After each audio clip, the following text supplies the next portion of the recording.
તો નમસ્કાર મિત્રો, કેમ છો મારા વાલા ભાઈઓ અને બહેનો? તમારા બધાનું સ્વાગત છે રોહિત દેસાઈ વ્લોગ્સની નવી ખાસ એક વિડીયોમાં।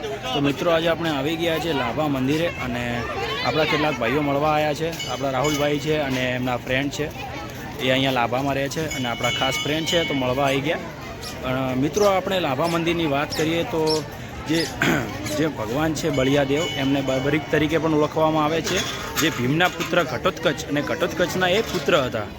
ઓકે મિત્રો, અને જે ભગવાનનો જે મતલબ ઇતિહાસની વાત કરીએ તો ભગવાનને એવું હોય છે કે મહાભારત કાળમાં આપણે જ્યારે 3 મહાન યોદ્ધાઓની બલિ ચડાવવાની હોય છે, ત્યારે મતલબ કે કોઈને સામેથી બલિ આપવું જોઈએ, જે પણ 3 મહાન યોદ્ધાઓ એમાંથી।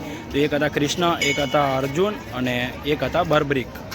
બર્બરીક એટલે કહેવામાં આવતા હતા કારણ કે જે મતલબ જે ઘટોત્કચના પુત્ર હતા, એમના વાળ થોડા વાકડિયા હતા, એના કારણે એમને બર્બરીક કહેવામાં આવતા હતા।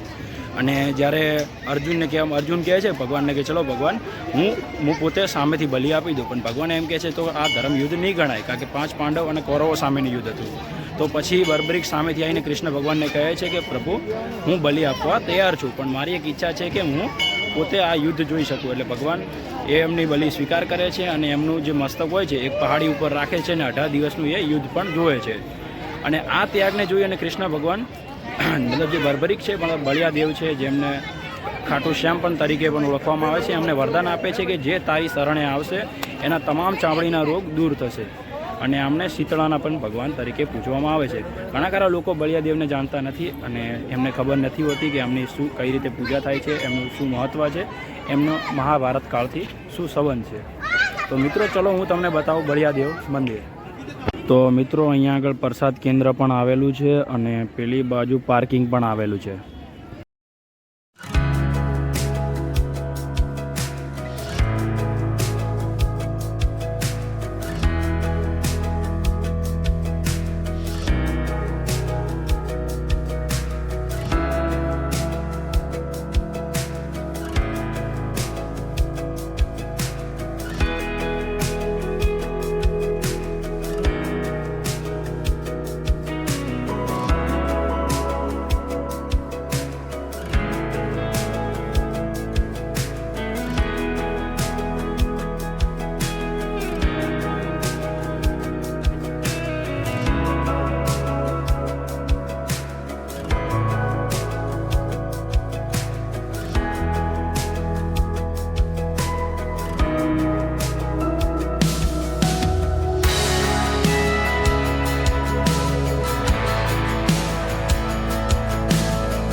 અને મિત્રો, અહીંયા આગળ ભોજન કક્ષ છે।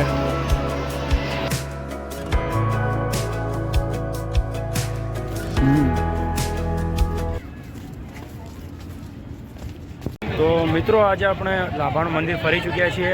મળે નવી જગ્યાએ। ત્યાં સુધી જય હિન્દ, જય ભારત, જય શ્રી રામ।